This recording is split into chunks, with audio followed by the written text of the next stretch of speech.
Bonjour, comme promis, voici la 3e vidéo de ma trilogie sur les aventures des mers. Trilogie qui, d'après vos retours, permet une petite fuite littéraire maritime à tous ceux qui sont confinés. Une grande pensée à vous.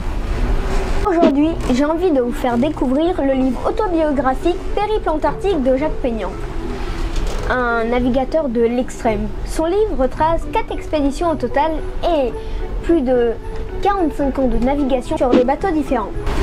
Il est parti un jour de La Rochelle en France métropolitaine et depuis, il n'a plus jamais quitté la mer. Il y a un mot qui visiblement n'existe pas dans le vocabulaire de Jacques Peignant. C'est le mot... C'est le mot... Bon. C'est ce mot-là. C'est flouté, c'est ça, on voit rien.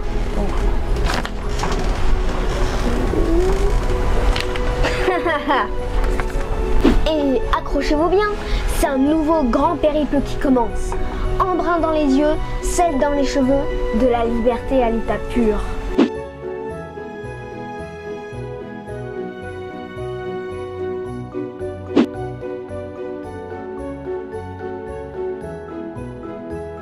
Ce récit m'a plongé dans l'ambiance de la navigation, mais également dans celle des marins.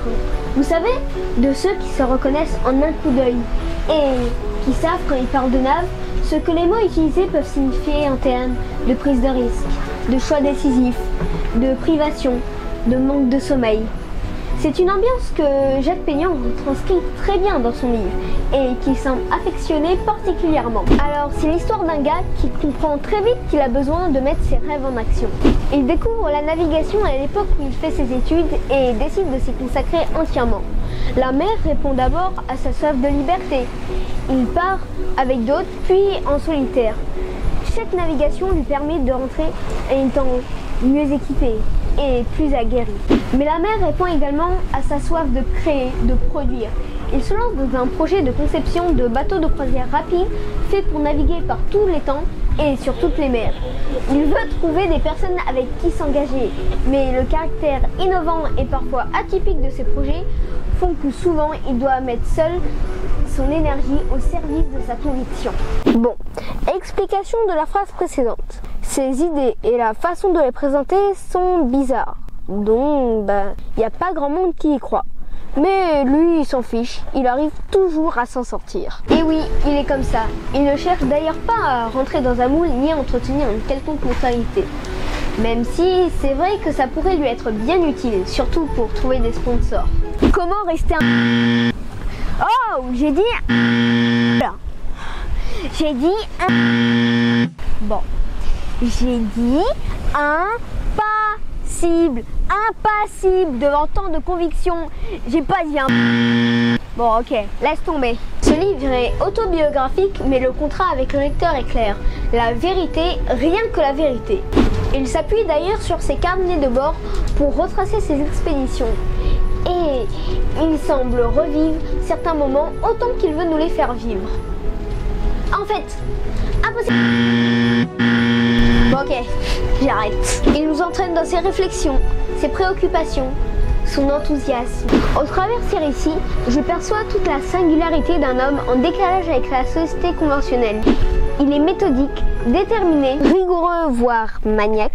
Et pour lui, rien n'est un... Haha, je le savais. Il prend en compte tout, analyse et s'adapte.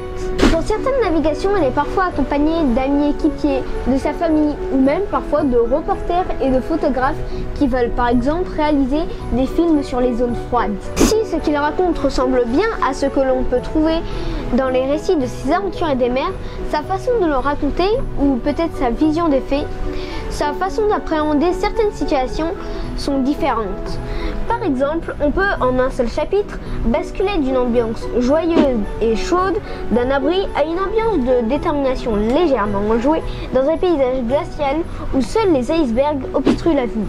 Et le plus étonnant, c'est qu'il est de ne pas le suivre dans ses changements. J'ai bien aimé le format original du livre et son côté documentaire. Il y a beaucoup d'illustrations en lien avec le récit. Il y a des cartes, des dessins qu'il a réalisés lui-même. Il y a des images de paysages, des photos, des extraits de journaux. Autant de traces qui peuvent donner vie au récit et nous font passer pour un coéquipier actif de ce voyage.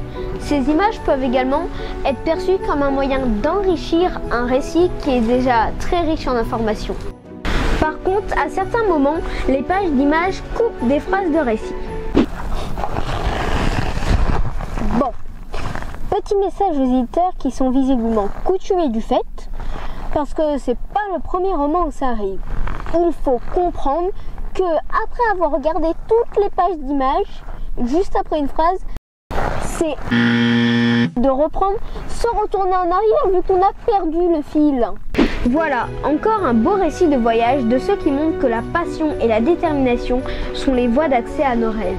Merci aussi Jacques de ton témoignage, car c'est si important de rappeler que si le moule ne nous convient pas, il y a d'autres façons de faire de sa vie une réussite. Ah, et terminé. Bon, moi aussi, je décide de bannir définitivement ce mot de mon vocabulaire.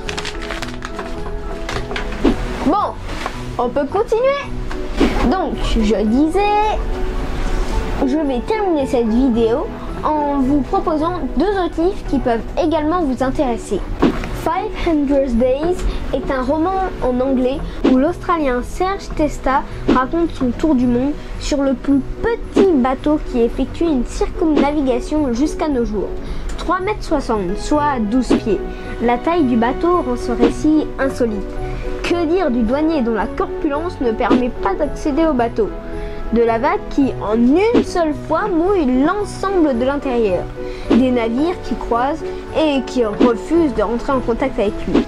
De la réaction de cette coquille de noix face aux intempéries. Le récit est court et factuel. Et la retranscription des dialogues en fait une pause lecture très agréable. Là encore, l'homme provoque l'admiration. Et enfin, on m'a prêté ce livre, The Total Voyage, écrit par Gary Clark. Il paraît qu'il y a de quoi me faire frémir et me surprendre. Donc je me lance. Et toi, si tu as aimé cette vidéo, n'oublie pas, commente, abonne-toi, mets un petit pouce bleu. Ça me motive énormément à sortir le nez de mes bouquins pour te faire une vidéo. Je reviens vite. Sois au rendez-vous. Et me dis pas que c'est un...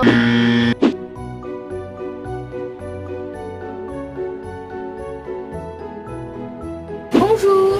Alors comme promis, on se retrouve pour la troisième vidéo de cette trilogie sur les aventuriers des mers. J'ai oublié mon micro. Au travers de ces récits, téléphone papa, téléphone.